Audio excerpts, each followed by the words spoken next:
Hey, everybody, Jen Hatmaker here, your host of the For the Love podcast. Welcome to the show. We are in a really fascinating series right now called For the Love of Therapy. We really wanted to parse this particular series out, uh, focusing on various layers and levels of psychiatry and counseling and therapy and really digging deep. And so today's is there will not be a listener who cannot relate to this.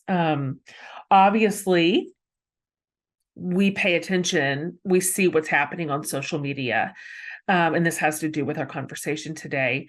In the context of like mental wellness and therapy, I can speak for myself and tell you that almost every ad I get on social media suggests that I am being targeted by the beauty and wellness industry.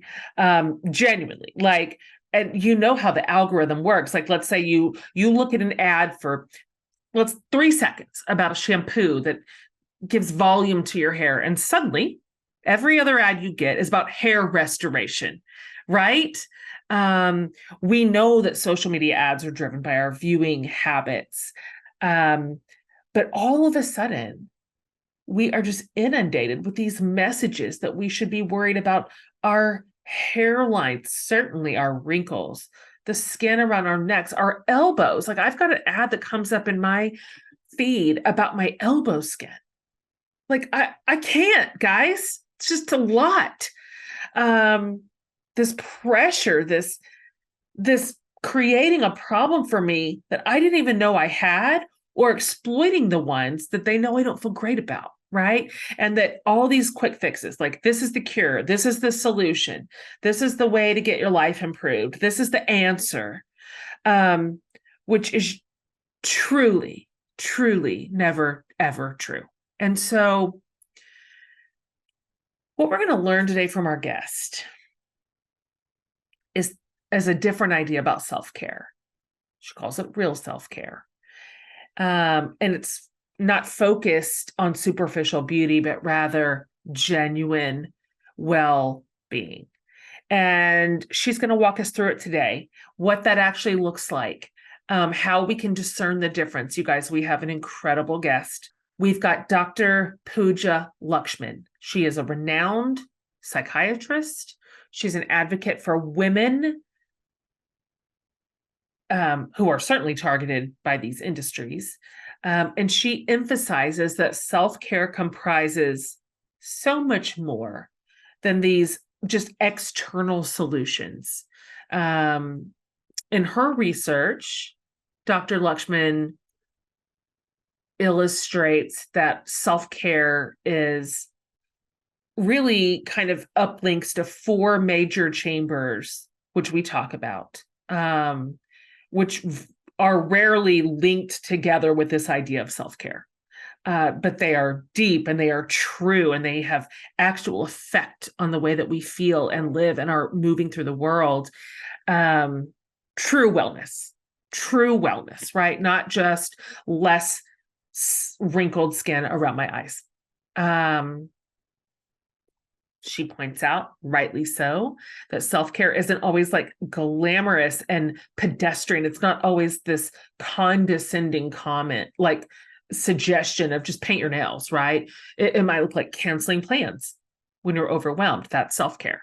It might look like saying no to a request when you're overloaded. That is self-care. We really dive into this. That this is really a necessity to wellness. Her work is incredible. It's a powerful reminder that all of this comes from within. This is an inside job. This is interior work, not simply outsourced to external solutions. And I loved this conversation, and I love her. She's so engaging and lively. I really appreciated her walking through her own kind of personal coming, like, reckoning with this in her own life and what that looked like before and after. Incredibly honest and candid in a way that I'm drawn to and I appreciate it. And so I think you're going to love her. certainly you're going to love her insight into all this. And of course, she's been everywhere talking about this. She writes for the New York Times. She's founded a community called Gemma, which we discuss. And then her first book is out in the world called Real Self-Care, a transformative program for redefining wellness, crystals, cleanses, and bubble baths not included, which I love. And so I'm so pleased to welcome to the show Austin-based, the wise and the wonderful Dr. Pooja Lakshman.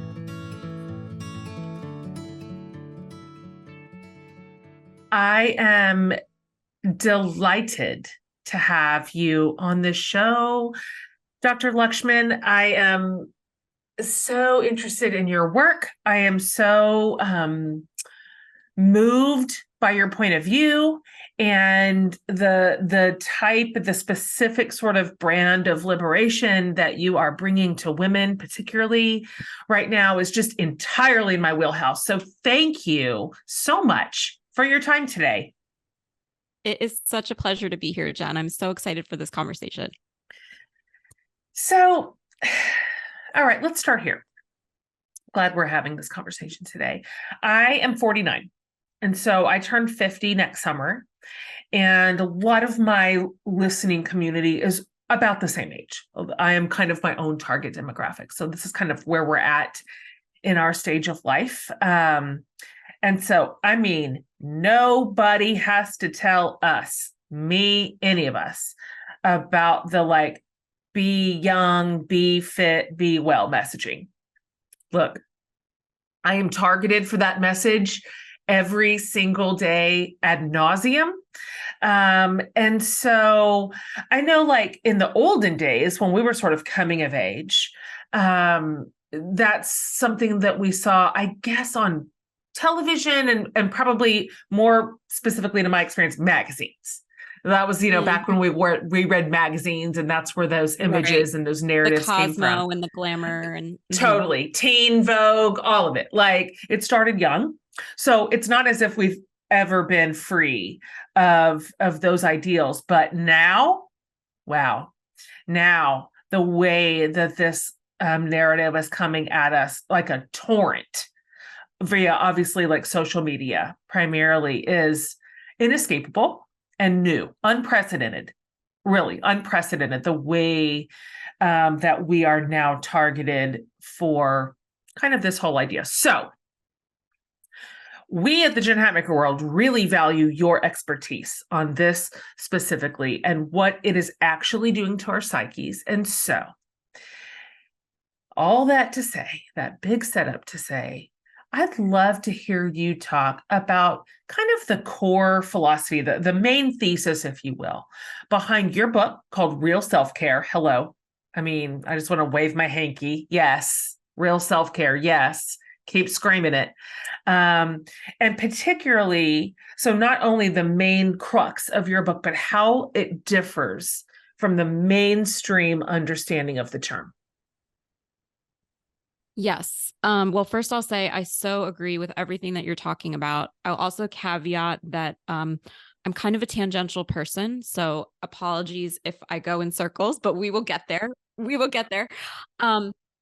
And so I want to just quickly say, I think that in terms of social media and like the way that it's become so insidious is because we have these little second brains, our phones, that are constantly with us. So it like lives inside our brain in a completely different way. And the place that you go to talk to your friends on Instagram DM is also the same place where you're targeted for these ads, right? So it's like in the air we breathe in a way that was very different than even 10 years ago, I think.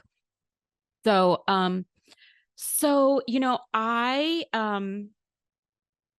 to kind of encapsulate the whole message of real self-care, the subtitle of the book is Crystals, Cleanses, and Bubble Baths Not Included. And hopefully nobody that's listening is going to come at me about their crystals. We'll talk about that. Everybody calm down. Everyone calm down. Yes. I'm not trying to like pull away your crystals that I actually have a crystal on my bookshelf. But we're trying to get to like a deeper layer. And so the soundbite is sort of like, you can't meditate your way out of a 40-hour work week without childcare. Like, we have to talk about the systems, the social structures that have gotten us to this place where the expectation for a woman, a mom, to feel better is this very like condescending, well, just go to a yoga class, just pour your bubble bath and a glass of wine, and like there, you'll feel better.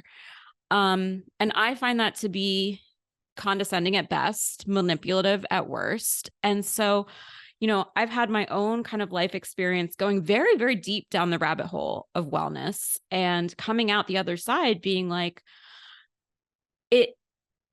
we're talking about it wrong. Like, we've simplified it too much. And so in Real Self-Care, I distinguish between faux self-care versus real self-care. And faux self-care it's like the bubble baths, it's the juice cleanse, it's the essential oil. It's something you buy, or it's something that you do. And it's external, right? You look outside of you to do something, right? You could also call it a tool. Like, it's a very specific activity or a product that you're using to fix yourself or to change something. I described the concept of hedonic well-being in the book. Hedonic well-being, which faux self-care is based off of. Hedonic well-being is the theory of well-being that says that well-being means a lack of suffering or the feeling of pleasure. So you're running towards either pleasure, the 600 calorie Starbucks drink that they're calling a latte, but is actually a milkshake, right? That's hedonic well-being. It's this like kind of this escape. And I'm not saying it's bad, because we all need that once in a while, for sure. But it doesn't fix the deeper issues. And I think our expectations of it are wrong. Again, not our fault, because we're sold this and we're fed this and it's in the air we breathe, but we're expecting these external things to fix our lives and to make ourselves feel better, but they leave us feeling short. And they also make us feel like it's our fault. One of the things I see in my practice all the time is the woman who comes in, I'm a psychiatrist. I take care of women who are struggling with like depression, anxiety, ADHD. So often like the patient who comes in and she's like, Dr. Lakshman, I'm stressed out, I'm burnt out, I'm not eating well. And I feel like it's my fault because I have this meditation app that I know I'm supposed to be using. But the last thing I want to do at the end of the day is meditate. Like, all I can bring myself to do is doom scroll. So then it makes it my fault, right? I'm the problem, when in fact, actually, it's the entire system that is working against us. Like, we live in a country that still doesn't have federally mandated paid parental leave. Like, it's impossible to get your kid off of a wait list for daycare, right? Let alone like how much we pay childcare workers, right? Like, this is all kind of in the system. The problem isn't that you aren't using your meditation app. So my solution to this is Real Self-Care, which has 4 principles: boundaries, compassion, values, and power. It sounds really simple, I know, but it's hard. That's the caveat, like all things in life. And you can, the shorthand, if you want the shorthand, is sort of like, do less things, be nice to yourself, prioritize the things that really matter to you, not to your mom, not to your best friend, but to you. And then either give back or ask for help. And again, those things are like very easy to say on a podcast or to write in a book. And that's why we're talking about For the Love of Therapy, right? Because it actually is quite hard to implement these things in your life. But my Real Self-Care framework is that these are all, so you have to work, these are principles. They're not tools. They're internal processes that you have to go through. And then you figure out what your tools are. And so for your best friend, it might be like, her tool might be like, if she does a daily Peloton ride, she is so much better. And that's her tool. But that's not going to be the same tool for you. For you, it might be, okay, this week I really need to sit down and do my taxes. Like that is my real self-care this week because I've been avoiding it and I've been procrastinating, right? Or the next week it might be like, yeah, I really do need a girls' weekend for XYZ reason. And I'm going to show up and I'm going to be present. I'm not going to be performative, right? So it's this real self-care it's an internal process. It brings you closer to yourself. It's a verb. It's not a noun. And and I'm kind of I'm on my soapbox, but I'll say the one last thing is like you were talking, Jen, about being 50 next year and kind of this like season of life that you're in. And I just think it's so important to recognize that as you move through different transitions in life, your self-care is going to change. Like the way that we see it right now on social media is as if there's one external answer and that fixes it. But the reality is you have to go through this, the boundaries, the compassion, the values, the power. I mean, I go through it every 6 months. I feel like you probably do too, based on everything that you've talked about, especially if you're somebody who's psychologically minded and, curious, like you're just, as you grow, as things change, as you evolve, it should change, right? Like that's actually the right thing to happen. And I think that especially in midlife for women, I think it's like an especially powerful, fruitful time where you can like really look at what's important to me and make different choices, which I know you have done quite a bit of. And that's why power is the last principle, because this is about power. And, the concept of self-care as power and self-preservation comes from Black queer thinkers like Audre Lorde and Bell Hooks back in the 1950s and 1960s in the civil rights movement. So that's obviously not an accident. Mm. So I know that's a lot. There's so much there. Like it's just so much there, like all at once. And it's so familiar what you're saying. If we were going to start parse some of it out, just pulling a thread out and looking at it a little closer, are there some general rules of thumb? Because frankly, the way that we are targeted for external self-care, and that's a really good distinction between an internal process and something outside we have to reach for. So much of the packaging of those products or practices or what sounds right. It sounds like this is a way to care for yourself. And you are so right. So many of those just come up empty because they don't get to the root of the thing. And so is there a useful rule of thumb to distinguish between, because as you said, some things are, Peloton may be somebody's self-care practice that may genuinely be something that serves them well. How do we distinguish between self-care practices that truly nurture our well-being and those that are just marketed as self-care by an industry looking to capitalize? It's kind of a broad question and maybe challenging to answer. Yes. So a couple thoughts. And I will say that with this whole framework, because of my own like wellness history, I'm always, and I know that you talk about this too, I'm hesitant to give like rules because the whole concept is that, right, it's internal, but I think there's a framework here that you can sort of, right, think about. So one is that I think when it feels really urgent, like when it feels like this is the thing I have to do. And you have like kind of like rose tinted glasses, let's say, like this is going to be the thing that fixes my life.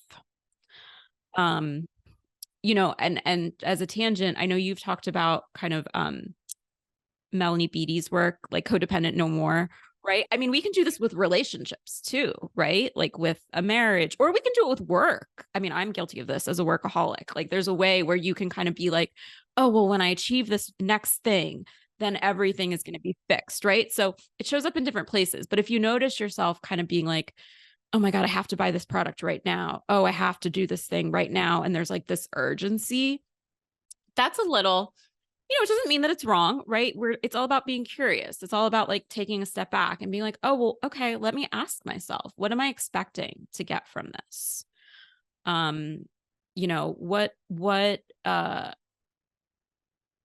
am I approaching it? Am I coming to it with a sense of desperation, or am I coming to it with like, oh, this is a tool. This is like one tool, and there's also other tools. There's, just depending on what it is, there's also like therapy, there's medication, there's support groups, there's right. And okay, this is another thing that I can add to my arsenal or toolbox, but it's not going to be the savior, right? The other thing that I would say is how you feel afterwards. Does it come with guilt, right? Either in that you're not doing enough of it, right? Right? Like guilt in the sense of you're not doing enough of it. You haven't, checked it off the list for the day. That means that you need to work on how you're approaching it, or maybe you haven't like fully worked through the principles, or like a constant guilt that you're not getting to it. Right? Because then that means you haven't actually set the boundaries to make the space to do the thing. So one of the examples I like to use is like so much of it as I'm talking through it is really about like how you come to the activity or how you come to the product or the relationship or whatever it is. Because you could imagine somebody that goes to a yoga class and spends the whole time in yoga worried that like you don't have the right Lululemon leggings and maybe like you can't do crow pose anymore. And like last year you could, not that I have any experience with this, right? But or you could imagine somebody who's like actually really there and like present and like, working on their breath and like feeling connected to their body. Those are two very different experiences of yoga. So again, it's not about like any one thing being wrong. It's really about how you're showing up for it and how you're using those principles to like actually have it be part of your life and really let it nourish you. That's so good. The exact same practice can have a different effect on two different people depending on how we show up for it and how we locate it in the process of being well and of genuine self-care. Summertime and even the start of the school year, you guys, can mean a season of spending, right? Like vacays and staycays, splurges, parties, celebrations, and then of course, all the back to school stuff. But are you spending the right way or the responsible way? I know it's boring, but important. So maybe check out Chime.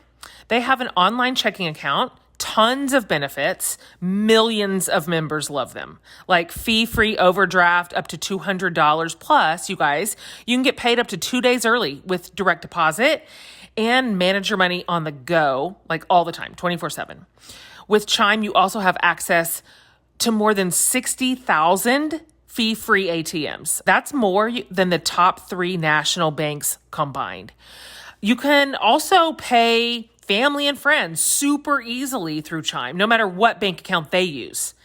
And you can cash out your money fee-free.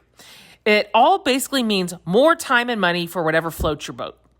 And of course, with Chime, there are no monthly fees, no minimum balance, no deposit required to become a member.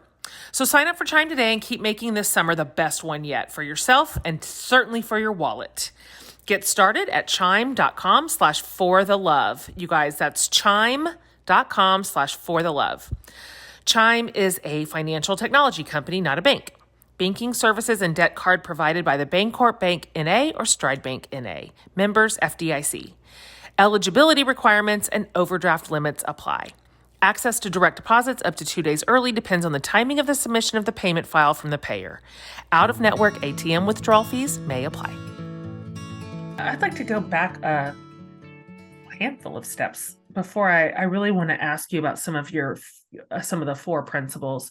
But I wonder if you could just share, and I've already told my listeners, I high-leveled for them, you and your very incredible credentials. And can you talk a little bit about how you came to this work, why this matters to you? Why is this your field? What brought you here? And because now you've really like nestled down into a wonderful kind of niche space. And because wellness and self-care is so broad, and psychiatry, it's all just huge. And so the fact that this is your like really specific and pointed messaging, can you kind of get us to how you got here? Yes, absolutely. I feel like in any type of service role, we always teach what we need to know, right? Like we come to it because we needed it and then we want others to have that same experience. So that is very much true for me. So I grew up in a pretty conservative South Asian family. I was raised Hindu. My parents are immigrants from India. My dad, he's now retired. He was a physician. And so it was really sort of this like, okay, you're a girl, you're Indian, you do the things that you're supposed to do. I was very much the good girl. I was valedictorian in my class. I went to an Ivy League college. I got into medical school. I got married. And then in my late 20s, I was in my second year of psychiatry residency training, and I had checked all the boxes. I'd done all the things I was supposed to. And I said to myself, okay, well, now I'm allowed to be happy. Like, now let me figure out how to be happy. And as we know, that never works out as planned. And I went through a whole thing. And I mean, I think this is why I was so excited to come on your show, Jen, just kind of knowing your story over the past few years. I mean, I blew up my life. I blew up my marriage. I moved into a wellness commune in San Francisco that was focused on spirituality and meditation and female sexuality. All my friends were like, "Oh my gosh, what is happening to Pooja?" And I left my training. And I did that for 2 years. Like I really went deep down the rabbit hole of like this spiritual practice and alternative medicine. And because I really believed it. Like I thought like this is my savior. And one of the things that was informing me at the time was I was really like heartbroken about medicine, like modern mainstream medicine and psychiatry, because I had this very naive view that if I became a doctor, that I would be able to totally, fix all my patients' problems, which, of course that's not true. But I realized like, oh, somebody comes in and they're unhoused. I can give them Zoloft, but like I can't get them housing. Or I have a patient who is being discriminated against at work because she's pregnant and loses her job. We can do therapy, but like I can't get her job back. And I was like really angry about that. So it was sort of like, okay, well, let me just like destroy everything. So I spent 2 years with this group. And by the end of it, I realized there's just as many contradictions and hypocrisies in alternative medicine as there are in mainstream medicine, right? And there is no external solution. Like you can't run away from your problems. You can't just like pick up and find a new life and then be like, okay, things are great. Like, so I came back. I turned 30 in my childhood bedroom. Like it was very depressing. There was like American Girl dolls on the shelf. And I was really depressed, and I started intensive therapy myself. And I've been in therapy now for like 7 years. My therapist is retiring at the end of this year. And went on medication and right. By the way. Yes, right. Yes, we can talk about that. Yeah. And so this is when I started really, and when I came back to medicine, which was me like really admitting failure, that was the hardest thing I've ever had to do in my life. I came back a different person. Like I came back knowing I wasn't going to lose myself. And then, a couple of years later is when I started seeing on social media, like this wellness boom that was happening. And at that time I was, had graduated residency in 2016. I just started on the faculty at George Washington University. And I was feeling burnt out again, as happens. And I had just started posting on Instagram because I felt like there wasn't a space for me in the ivory tower to actually speak what I wanted to. So I started going out on Instagram and I realized, oh my gosh, like what is going on with like the wellness products? Like it was really concerning to me. And so that's where real self-care was born. Really in me realizing as a psychiatrist, I have this unique perspective of knowing why it's not working. And I also have like compassion for the folks who are heartbroken, right? Because it doesn't mean that you are stupid. It doesn't mean that you, it's because it's so easy to believe that the solution is outside of yourself. Mm, I relate so much. Thank you for sharing that, by the way. Thank you for talking about your personal experience there.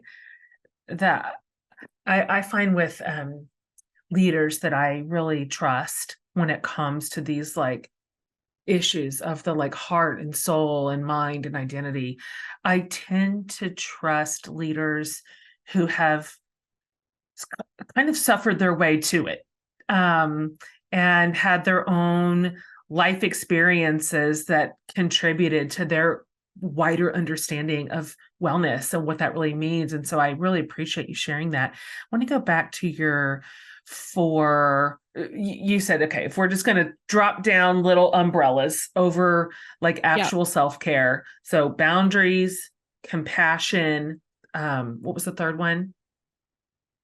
Values Values and power. and power. Okay. I'd love to hear you talk about uh, when when people think about self-care, virtually no one, their first connection is to think boundaries. And so I'd love to hear you talk a little bit more about that one, because even just going back to something you said earlier, even when you said a minute ago, sometimes self-care means I need to do my taxes today. I felt that in my bones, because what I immediately thought of was like that feeling when you have finished something that has been a gremlin on your shoulder, you've put it off, you've procrastinated, is stealing your peace. And so it is genuinely true that in that case, doing the damn taxes is self care. It just releases you from that anxiety. So I feel like boundaries are the same thing. Maybe not something we would typically put under the silo of self-care, and yet I cannot think of anything more true. So can you just, I mean, it's such a massive concept, so pick however you want, but I'd love to hear you parse out a little bit more about boundaries as this idea of nurture. Yes. So my take on boundaries is a little bit different. Because I think like every therapist right now on Instagram, is talking about boundaries. It's everywhere. And that's because it's so important. And that's why it's the first principle of real self-care. It's like, it's the backbone of everything. It's also really, really hard, especially as a woman, because we've just been conditioned to give and give and give. My take on boundaries is, it comes from actually when I was first finishing residency in 2016. I just gotten my dream job on the faculty in our women's mental health clinic. My mentor took me out for lunch on my first day. And she was like, Pooja, I'm going to give you one piece of advice. You don't have to answer your phone. You can let it go to voicemail, listen to what they want, think about it, and then respond. And that was like shocking to me, because I had just been through med school and residency, and those days you had like the beepers, the pagers, and it would, right, and you would have this like PTSD response. And I was like, oh my gosh, that was an aha. So it was like, the boundary is the pause. It's the pause. And then you decide yes, no, or negotiate. Because there is always a price to no. There's always a price to no. It's either emotional drama that will come up, it's financial calculus, right? If you say no to your boss, like you might lose your job, right? Or you might not be up for that next promotion. So that's real. So the no isn't always accessible, but the pause is always accessible. And then you can think through. So in that example, for me, it was like, sometimes it's the front desk and they just have paperwork for me to sign, and I can say, I'll come around at the end of the day. But if it's a patient who I know, if she misses a day of her Adderall, like she literally might get into a car accident. Okay, I'm going to put that refill in. Right. And so you decide, and let's say that the no isn't accessible. Then what you can do is you can make a mental note for yourself, and you say like, okay, you know what, 6 months from now, I want to be in a position where I'm closer to being able to say no. Right. And then, again, it's not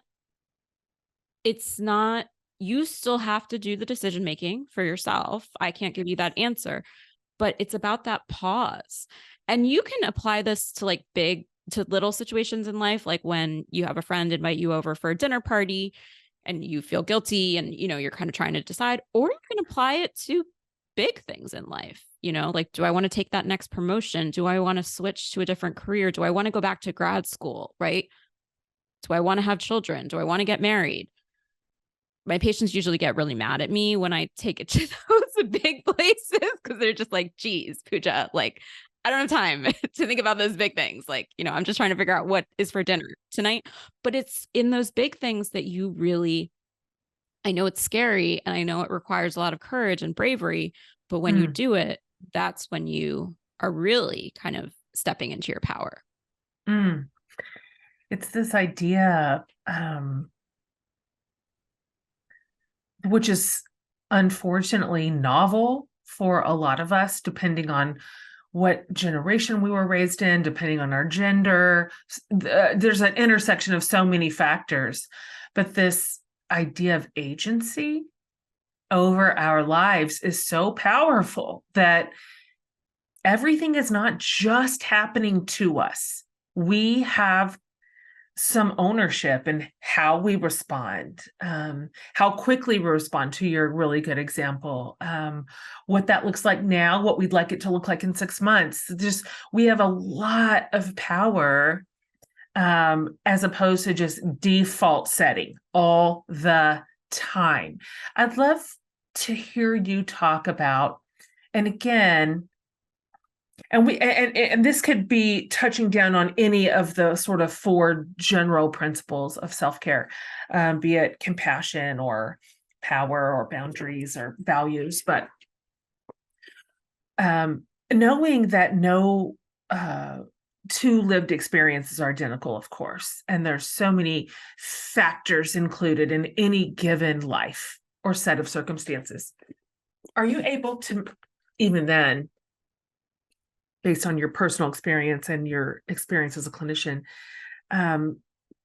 identify some of the key barriers that generally keep us from accessing like the core of each of those places? What keeps us on the periphery primarily of that really powerful internal set of processes and just kind of always peeking in the window? I have 2 immediate kind of words that come to mind. So the first is guilt. Guilt is just there all the time when it comes to boundaries and when it comes to compassion too, how we talk to ourselves. I see it every day in my practice. I experience it too, especially in my role as a mother. I have a toddler.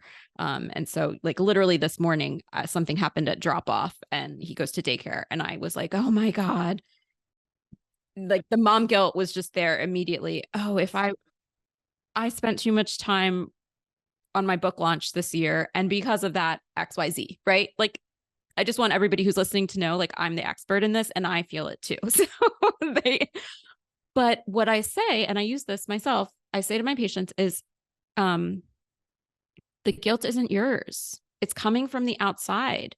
It's coming from the patriarchy. It's coming from these systems of white supremacy. It's coming from all of this external noise that we live in. So I use a metaphor, and this comes from acceptance and commitment therapy. I say, think about guilt as like a faulty check engine light on your car dashboard. So like you've taken your car to get serviced, the oil's changed, everything's good, but there's like that light that just keeps flashing. It doesn't actually give you any meaningful information. It's broken. It's a broken check engine light. That's what guilt is. It's just there in the background. And unfortunately, because we live in a country that has all the problems ours does, you're going to feel guilt. Your job isn't to get rid of it or to prove it wrong. Your job is to just not give it so much power. So you can turn the volume down. You can let it be in the background and not let it control you. Like, guilt doesn't have to be your moral compass. when you're guided by guilt, you get so far away from yourself. And then you end up in one of these situations where, you have to blow everything up, which is not fun. So guilt. I would say that's number one. There was another one that came to my mind as soon as that I'm now. Oh, so, Brene Brown talks about this, like, she talks about courage, which I think is so important. And the way that I think about it, or I have been thinking about it lately, is like risk taking, like being willing to take a risk, whether that's a social risk, whether that's an emotional risk, whether that's a financial risk. And I know, as you just said, everybody has their own life circumstances, and there's so many things that impact what type of risk you can take. But I think that, like, as a human who is trying to find their way in the world, like, allowing yourself to be in a space where, like, you don't know the answer. You might choose wrong. You might go down a path that is a little bit winding, but like letting yourself explore and be curious. I know you talk about curiosity a lot. Like, be curious about your internal thoughts, but also be curious about your choices, and like allowing yourself to take some risks. I think that I don't know if it fits the frame of barrier, but it strikes me as something that is really important as a quality to cultivate. Oh, I love that. I would say in general, most of us are risk averse, just period. Yeah. Our Which is adaptive, right? Like we want to be safe, right? It's not that it's a bad thing. Totally. But my subculture, my community tends to reward certainty. Like, I'm sure, I've got it, I'm positive, I'm super crystal clear on this, or it's guaranteed to some factor or to some level. And so I don't find risk as celebrated in a community of women like it should be. And because it carries this connotation of being careless or cavalier, with real world circumstances. And that's not true either. I like how you aligned it with the idea of curiosity. I see those two things more together. And so for me, sometimes the risk is just simply not knowing exactly what the outcome is going to be. Like, well, let's see. Let's go down this path and see what happens. And it's generally something really meaningful and powerful, something that to grow from. This episode is sponsored by BetterHelp. Sometimes, even often, we're faced with tough choices. All of us, really. Sometimes the path forward isn't that clear at all. So, really, show me a human person who hasn't dealt with this. Decisions around, you name it, career, relationships, family, so many things. And I've been there, of course. And therapy helped me. It helps you stay connected to what you really want while you navigate everything life throws at you. So you can move forward, not just with confidence, but even like excitement. I've learned that trusting yourself to make decisions that align with your values is like anything. Like, the more you practice it, the easier it gets. And so if you're thinking of trying therapy, just think about trying BetterHelp. It's entirely online. It's convenient and flexible, suited to your schedule. Just fill out a really brief questionnaire and you'll get matched with a licensed therapist. And you can switch therapists at any time for no additional charge if you need to. So let therapy be your map with BetterHelp. Visit betterhelp.com/forthelove today and you'll get 10% off your first month. That's BetterHelp, HELP.com/forthelove. We've discussed a lot of factors that both inform how we feel about ourselves and our place in the world, and then also what sometimes keep us from steering into the curve of true wellness. And so I wonder if we could bring it down to the ground with a couple of brass tacks ideas. Like, if this is a journey that a listener is going, I want to like hang up the like life-changing face cream for something way deeper, way more meaningful, way more lasting. What would be, per your suggestion, a handful of maybe pragmatic steps to say, maybe just start here, or questions to ask, whatever it might look like? Yeah. A couple things come to mind. So when we're talking about compassion, right? We've talked a little bit about boundaries, we're talking about compassion. We're really talking about sort of like, how do we interact with ourselves? Like, what is the internal monologue? And so for anybody who's listening, who wants to start asking themselves more questions, and also who wants to work on being kind to themselves, I would ask you to think about, where in your life are you terrified of being called selfish? And where in your life are you exalting selflessness? Because usually what I see is we kind of ping pong back and forth between those things, when the reality is that there's a middle ground. And in real self-care, I call it good enough, right? Like there's a middle ground of good enough. Like, as I know, I use motherhood as an example. My practice is focused on women's mental health. So a lot of my patients are pregnant or postpartum. But what I see is a lot of moms who, you feel like you're managing your family, but you're not actually part of your family, because you're constantly in your head being worried about this selfishness or needing to be selfless. So asking yourself, what would good enough be? And how do I kind of think about the decisions that I'm making from that place, instead of a place of fear of being selfish? There's another, in real self-care, I have a lot of different exercises. But because I strongly believe that this is something that has to come from you, most of the exercises are really just like questions to ask yourself, different types of questions.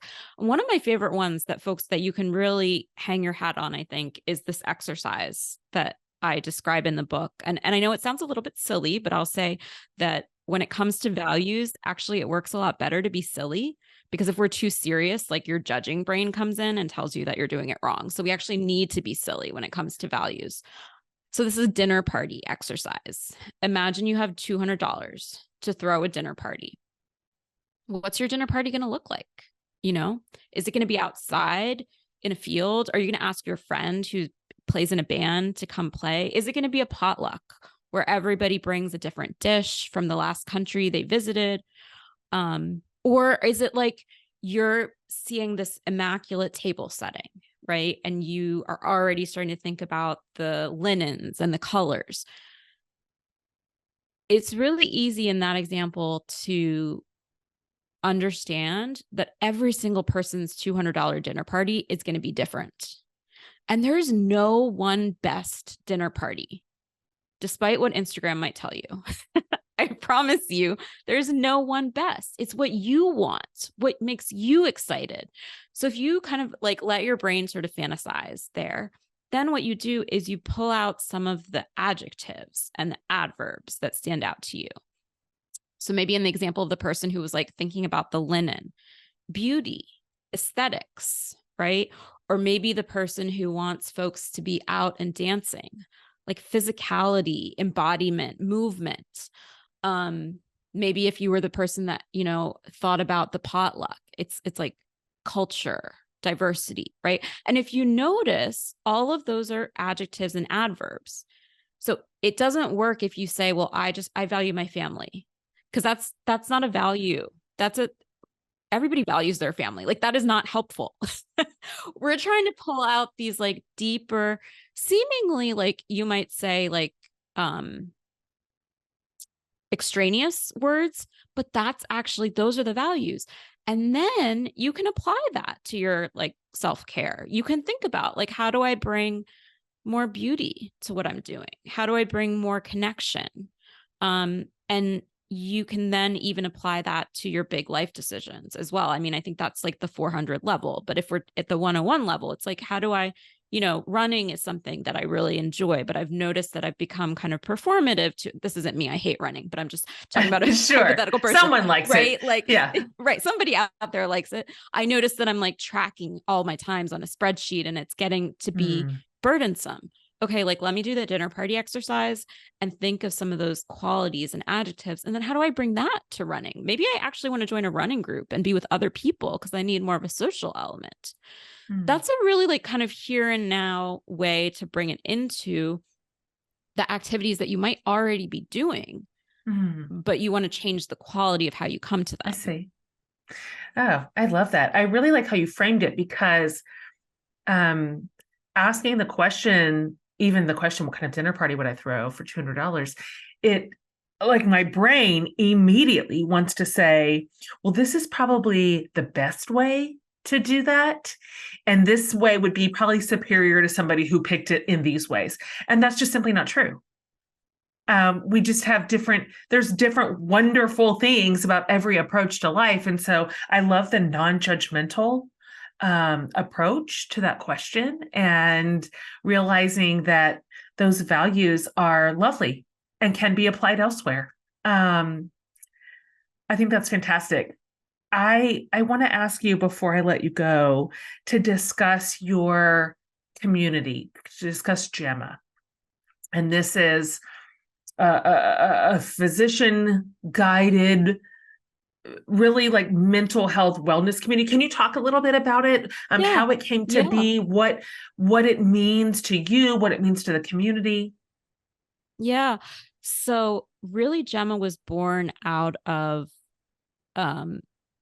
me wanting to be able to take this work and have it be accessible to a larger group of people, because as I'm sure, for the love of therapy, we all know how hard it is to find a therapist, to get off of a waiting list, to find somebody who takes insurance. Like, unfortunately, we live in a country where the vast majority of folks are not going to have access to that one-on-one experience.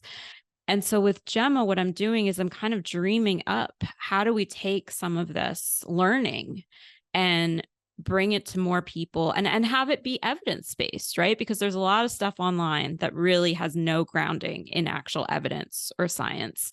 And as much as like Instagram is going to sell you like the beige branded pills that are going to cure your anxiety, like, I'm sorry, they're not, but so this is really this is my risk. I'll say this is my risk that I'm taking. I do not have training in being an entrepreneur. I'm figuring it out as I go.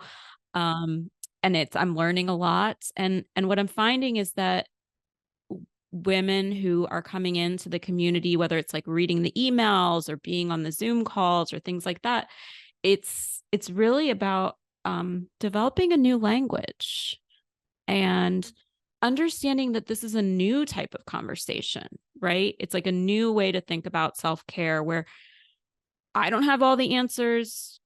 Nobody has all the answers because they live inside you, right? And there's no one right way. So we're experimenting with different things like emails. We had a WhatsApp thread. There's lots of different, we're kind of going through different in this experimentation phase. And what's really exciting to me is seeing the ways that as a clinician that we now in 2023 do live in a world where it's possible to take this and bring it to different spaces. Thank you for that. I'm so grateful that you are spending a portion of your time and energy doing that, bringing that sort of your knowledge base and your experience and expertise to bear on a larger community. Because the truth is, for most people, therapy is a luxury. It's a privilege if we can figure it out, if we can get somewhere, if someone has room for us, if we can either our insurance covers it or we can afford to pay for it out of pocket. Like, there's so many reasons why people can't access good mental health care. So thank you for doing that. That is so meaningful. Before I ask you the final question, can you just talk briefly about you and I just touched down. We just barely touched down on the things that you write about and talk about and care about and lead through. So could you tell my community the best places to find you, to follow you, to get your incredible book, to be in your Zoom calls? What does it look like to be in the community of the Gemma community? All of it. Yes, yes. So my book is called Real Self-Care, Crystals, Cleanses, and Bubble Baths Not Included. You can get it in all the places that you buy books. There is an audiobook. So if you like to listen, I actually narrated it, which was a fun experience. And my website is poojalakshman.com. And there's lots of different ways to engage on there. I'm on Instagram at Pooja Lakshman. I have a great email list that I was talking about. So it's called Therapy Takeaway, and it is free. It's on Substack. And it's a way to get, if you like what we're talking about here, get more of it into your life and in your inbox. So I would love to hear from folks. And yeah. Perfect. Everybody, I will round all that up for you. I will have every link all in a row for you. You can follow Pooja everywhere. You can sign up for Substack. You can get her book, all.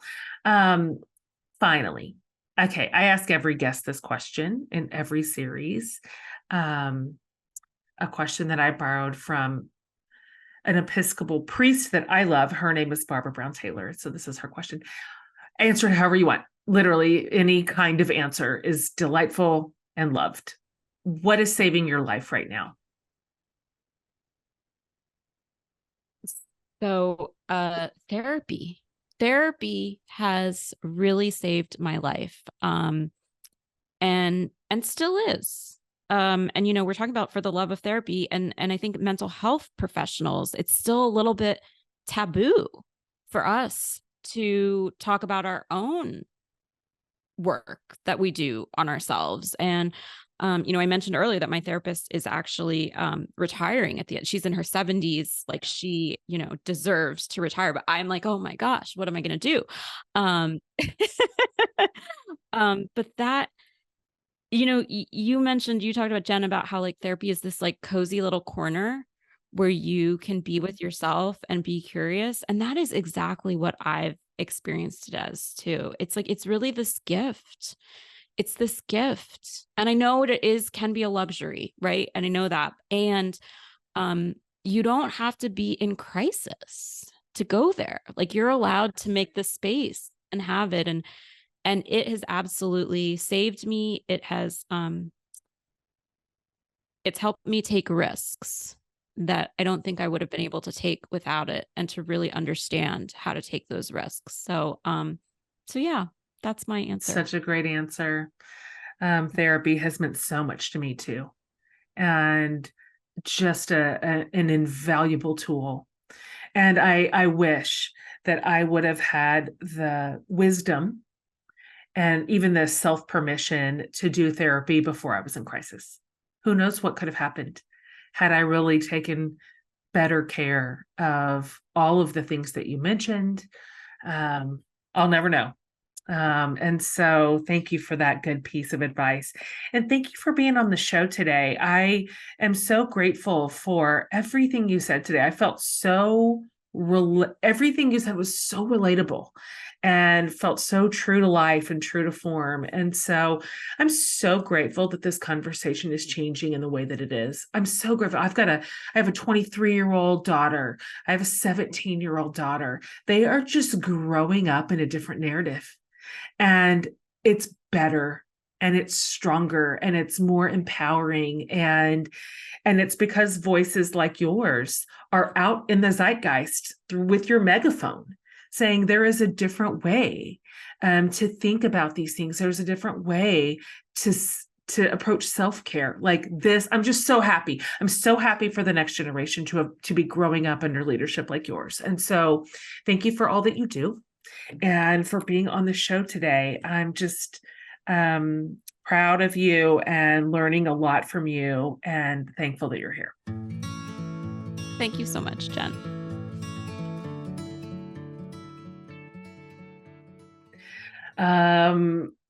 As mentioned, head over to jenhatmaker.com and I'll round up all this information for you. There's absolutely no reason for you not to sign up for Pooja's Substack. Follow her on socials, obviously. This is the voice of wisdom that we need in our lives. So if we are looking to actively counter this constant narrative that we are receiving, this is how we do it. These are like tangible, practical steps. Let's begin to fill our feeds with what genuine self-care looks like, what it looks like to nurture our souls and our bodies in a real way. And so I am so grateful she was on the show today. Thank you for listening, guys. I hope this series is serving you as well as it is serving me. Every one of these conversations, I'm really walking away with profound insights, and I hope that you are too. And there's more to come. So if you haven't already subscribed to the show, do it. And this will just show up for you in your little phone, in your little AirPods, without you even trying for it, because we have some incredible guests still lined up and more to come. All right, you guys, see you next week.